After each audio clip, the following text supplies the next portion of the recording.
You're listening to two no-nonsense women on Yeah, radio, baby. Elle and Trudy. Holla at your girls on the skate battle. Andretti Dante, who's checking in with us. How is it going? It's going good, take a point. Okay, so now just give everybody, Andretti is a screenwriter and director from LA. Just wrote Oh What a Night and was in the Indie Film Festival. So tell me the refreshers on what's going on with. Just give us a little refresher on what's going on. Oh, What a Night. It was first. This was a short film concept that I had a writing partner, Fletcher. We writing the script, and that we shot the film back all the same night of Mayweather fight. And actually, the place that I had, they had a Mayweather fight party that night, and it was kind of like a lot going on. But it was a crazy night. But we got the film shot. We submitted to the film festival, got into there, and ended up having I don't like to brag. I'm not going to brag, but I'm there that everybody went crazy for. Go ahead and brag. It's okay. Do your bragging. It's okay. Avion Crockett actually hosting it that night. The film festival, actor, comedian. He does a lot of stuff and stuff in haunted house. I can't think on top of my head, but he done that kind of stuff. After the film, after the festival or whatever, Avion came up to me and was like, "Hey man, what you got going on with this film?" And I was like, "What you mean?" Because to me, I'm just thinking this was a short film I shot. That was it. And he was like, "Hey man, there's more to it." And then everybody that was there at the festival, people that had their films and their stuff, were coming up to me saying how they were so interested in the story. They wanted to see what else happened. They were so intrigued with it. So Avion ended up giving my information. We ended up exchanging information and stuff, and we just talked or whatever. So ended up my writing partner and I ended up going through and getting a full script written. So now we're just going back and forth on tightening it up, getting this a little bit tighter. Then we're gonna go from there. We're looking to shoot a full film version of the film. So when are you looking to shoot the full length film? Hopefully, and the goal is to try to shoot August of this year. That's my goal, is to try to shoot a year from when we shot the short. Okay. Shoot it August. Avion Crockett is going to be in there. He said he's bringing a few other people with it. Okay. But we just wait to finish up the script and stuff like that because Avion is so intrigued with it. Really? Okay. Yeah. That's interesting. Okay. Now he's done some work. What was some of his work? Because I'm familiar. I know the name, but I have to read with all of his work. On top of my head, the haunted house film, that Mark Wayne's a spoof movies Marlon would do. He be in a bunch of those. Okay. He did the Wayne's brothers. And what else? He got so much stuff I can't even think of it off the top of my head. But haunted one of the main ones that he was in, and he got a ton of stuff he's in. Okay. A ton of I'm gonna want to talk to him, so let him know that we want to have a conversation with him. Yes. I'll talk to him and let him know. Okay, so now that you've had some time to, from the Indie Film Festival, you've had some time to kind of, absorb things. So, Winston, how are you feeling about everything? I feel cool about it. It's still a little unreal because how fast everything is moving. So many different ventures have been starting to happen and unlock and but I feel cool about it. I'm excited. I'm excited to kind of get the ball going, and then too, with the full script, even giving it to people that were a part of the actual short film here and there is cool, and a couple of other people that I trust their judgment on stuff, giving them the full script to read and just give me honest feedback. It's cool to see how someone just freak out about they seen the short film and now they reading the full script and they just man, what do y'all guys come up with this? Okay, well, you know I'm gonna want to read the full script, right? Because I do. Don't be laughing. I'm serious now. I am gonna want to read the full script. But I get it to you. Okay, cool. Okay. Because it's really nice, when you're a cast, you work with people and they are excited about your work. So is that how you feel about, work with the cast and these same people? Yeah. One thing with me, I'm all about the vibe of stuff. If the it isn't right or the vibe isn't right, I really don't that's for the person. Because to me, it's you do film, it's so many obstacles you got when you shoot a project. Right. And even if I see a project that I feel I could have been a little bit better. To me, I'm still happy that they got it done, and I'll be I give them all the praise that they got it finished because I know how hard it is to simple this project. Even if it's just a 3-minute project, it's so much work that goes behind it. Yes. And it's especially when you're dealing with so many different moving pieces, where you're dealing with different people, their reactions, and then we're all artists, so we got our own unique and kind of quirky ways we act and do stuff. So that's a whole different platform of personalities and emotions you got to deal with. But the Oh What a Night, when it was just one of those things. It just all fell in place so perfect. Even with the situation when it came down to with the Oh What a Night, from when we went to when I did the casting call for for it. The girl, Charlie Englehart, who plays Carmen in the film, she's the one that takes her shirt off, picks up her shirt off when she first goes and opens the door. Right. Or what? She was the first person to come in for the casting call to read for that role, and she pretty much set the standard for every other girl that came in. Like right when she came in and read for it, I just knew. I was like, that's her. That's the girl right there. That's her. That's it. That's it.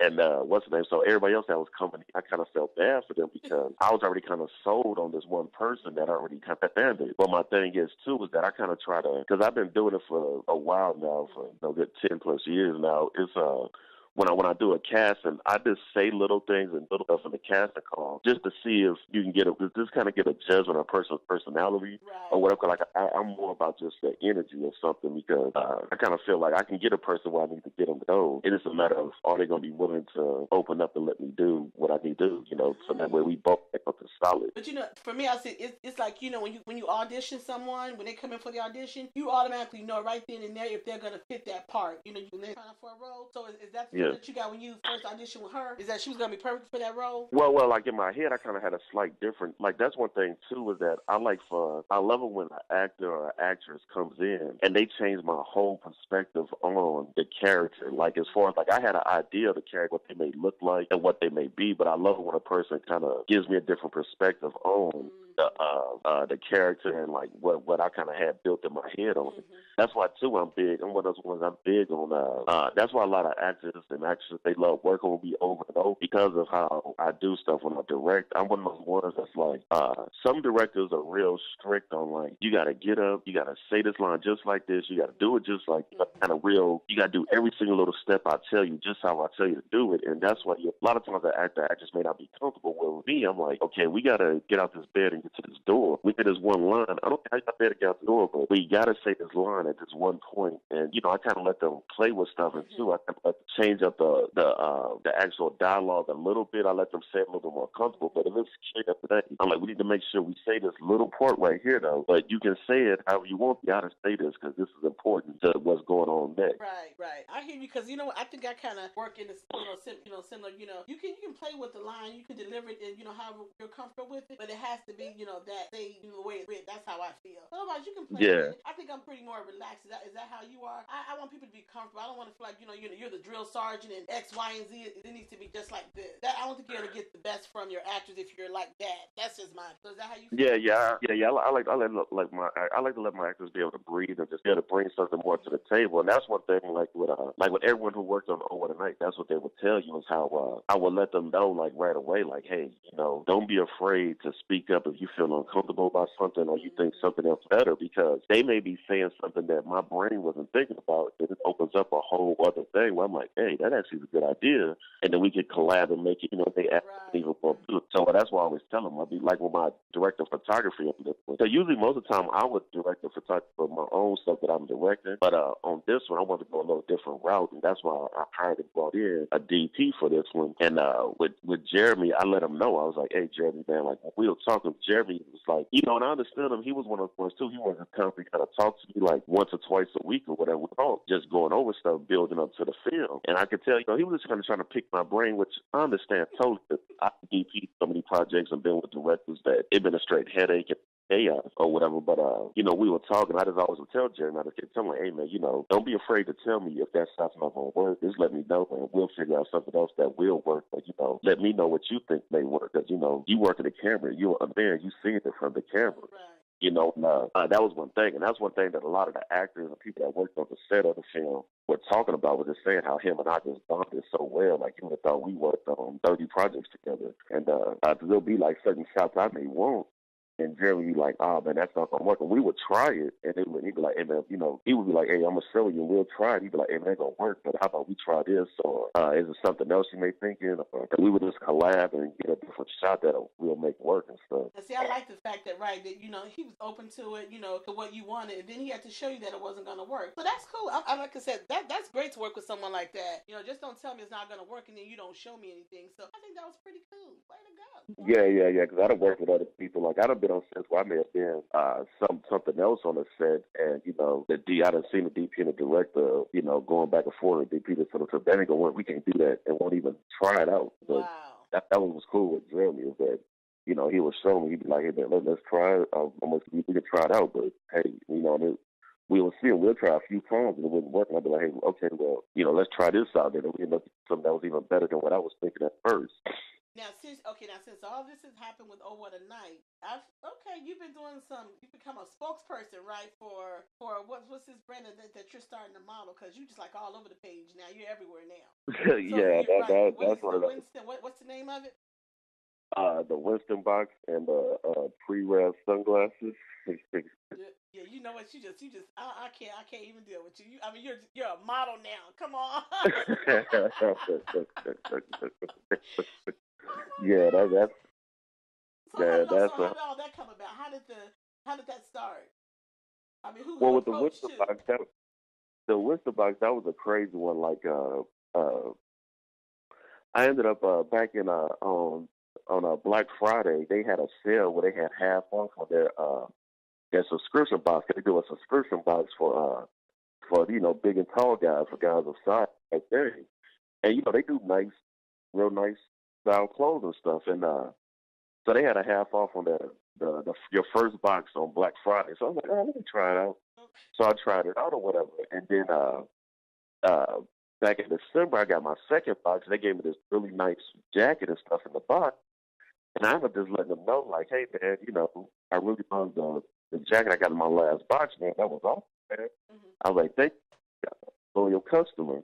And they was like, hey, Andretti, we see you in the California area. We follow you, and we see what you're doing. And we'd love for you to come down to our warehouse. So I was like, okay, cool. So we set up a date and time, and I went down to their warehouse. And the CEO of the company was there, the founder, and one of the main creative designers was there. And they all like went crazy when I came in, and we just started talking. And like the CEO was showing me around the warehouse, showing me the clothes stuff, started giving me photos. And then he was like, "Hey man, would you like to model for us? We'd love to have you as a model and blah blah blah." This and that. And I was like, "Wait, what?" I was like, "Man, what?" Like, I was like, "Yeah, man, we'd love for that, blah blah blah." The one thing that led to another. Next thing he was like, "Here go your promo code that you can use. That got this set up for you," and like all this type of stuff. And the next thing you know, like that was on a Tuesday. That Saturday, they had me for the photo shoot, and they gave me another ton of clothes for this photo shoot, and all this other stuff was going on. I just was like, okay, all right, like I was like, hey, and then like the response I got from it was, I didn't expect that response from when I posted those pics. I'm used to being behind. I know, because I'm looking like, what is he doing? And I was just like, so floored. But you look good, and you just so cool. I love it. Nah, thank you. And then the pre-rev thing that came out of nowhere. Like, was that because in the what's the name I had on the shades or whatever in the photo shoot, which was like a thing that was kind of this. At first, I was doing a photo shoot without glasses. They was like, "Oh no, you should wear the shades," because they was saying how much cooler it looked with the shades. So I was like, "Okay." So, and then next thing you know, pre-rev hit me up like, "Hey, we really like your stuff, blah blah blah, this and that." And it was like, "Would you like to wear our shades in your shoots?" And I was like, "Okay, like yeah." And it was like, "Yeah." So they was like, so they ended up giving me a link. Like that's why both places, like with the Winston Box, they gave me my own promo code, and Pre-Rev gave me my own link to post to where they'll know when people are buying through me or whatever on the site or whatever. And that was just like and then that's when they started talking about how they was gonna keep sending me glasses to wear and like model in and take pictures in and stuff like that. Now it's called Prive. Is it Prive? Yeah. Prive sunglasses. And this is Jamie Foxx's line, correct? Yes, Jamie Foxx's line, yes. Okay. Now, how many pair did they? I know they gave you a selection of them. I mean, I know they sent you a box of them. Did they? Yeah. They sent me 3 right now, and then they supposed to send me some like every other week. They're supposed to send me another set of them and stuff like that. Just keep sending me different glasses. You're gonna have so much wear from people. I mean, this is the first 2, so you're just gonna have people just hitting you up to model. I mean, I know this was not this was not what you were looking for, but you're out there now. That's all I can say, brother. You're out there. Thank you, yeah. It's a trip. It's crazy. So, I mean, what is your mom? Is she thinking about this? How is she feeling? She going crazy. She loving it. She going crazy, hitting me up, saying, like, what the bottle doing? I'm like, oh, what's going on? Like, she loving it. My whole family, they going crazy. Now Yeah, they make sure your mom gets some of those sunglasses, okay? Oh, yeah. Everybody been hitting me up like, hey, man, I get some of them shades. I'm like, Yeah, and trust him. And my sound engineer, she said the same thing. She said, "Can Andre, I'm waiting on my sunglasses." So, so I'm just letting you know. And so make sure you send those sunglasses because everybody want those. Now you yeah. they Like, look like they're all for I get like my, males. So it's some for females too.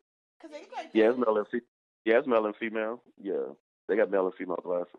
Okay, well, tell them you're gonna need. Well, I need some females to model the female wear so I can get a better look at the female wear. So tell them yes. Okay. Yeah. They said it's gonna be sending me this stuff. I was like, okay, and like I already gave a pair to my one boy, then I've been giving out like clothes to people that I know and stuff because they gave me so many clothes, like so I've been giving them out to That people. is so awesome. So the Winston, this is just for guys. This is just for males, right? The Winston box is just for men. Yeah, the Winston Box. Yeah, it's just for men. Yeah, for like plus size men and stuff, like bigger men and stuff. Oh, that is. Oh, you just. Oh, okay. I want you to share all these things with me because I want to see what you're doing. I'll tell everybody. I said, I know you Andretti Dante, but I'm just gonna call you Dre. You know how I do. I just. So that is what it is. So Yeah. I am so proud of you. I'm just tickle pink. For you. No, thank And honestly, when I see you modeling, it does something to me. I don't even know what to say. I'm just like, look at Drake. So what project are you working on next after Oh What a Night? What are you working on after that? Oh well, right now I got a short film that I'm actually in the process of editing right now called Bloody Mary. It's a Bloody Mary one. It's a horror film. It's a little short one, 20 minutes long. I'm in the process of editing that right now. I really haven't posted nothing about it because I got these other little films that I'm kind of going to drop. I just kind of want to just come with a bang on top of them and stuff just here and there. And I'm in the process of getting that edited. I'm waiting for my guy to do posters. He'll be sending posters soon. And then that's when I'm going to start the full-on marketing for it and get that out. And I got a few different things. I'm gonna do a bunch of little short films to lead up to what a night feature that I shoot. And just kind of just keep the ball rolling, especially right now while so much is going on. Right, exactly. You got to keep it. While iron is hot, you got to keep striking. But yeah. I don't know about the gory thing because I don't do the gory films. So I don't know if I may check it out for a minute, but the gory stuff I can't do. I need to be able to sleep at night. So if it's too gory, I'm gonna look at it with one eye open and say, I don't know. But you know what? I haven't seen you do. You need to do something romantic. I think you need to do something romantic. Yeah, what's the name? I got a few things that I got written that's like that type of stuff. But the one thing with me, I'm just one of those ones I always like to. Like I kind of got a couple of like romantic comedies that I got written that I was wanting to play with, but I always just like doing stuff that just have a little slight twist to it, a little shock and awe type thing. I don't know, I just don't like that type of stuff. That's just me because I've done romantic stuff back in the day and done like the straight like comedy stuff, but the comedy stuff always had a little twist to it. But like I think certain people have their genres. I had one main script that's like a romantic one, but it's like a romantic thriller that the few people that script they all love it. And that actually was the film I was going to shoot this summer. That was a feature film that I was building up these short films to shoot for this summer. That's what Oh What a Night was the first one of these shorts I was doing that was going to kick off to me too. The One Wrong Move we have this summer coming up, but it kind of got pushed. It's kind of got pushed to the side right now since Oh What a Night has gained so much traction and got so many main eyes looking at it. So I gotta. Now I will say that one sounds interesting. A romantic thriller. Now that sounds interesting. Yeah. One Wrong Move is one that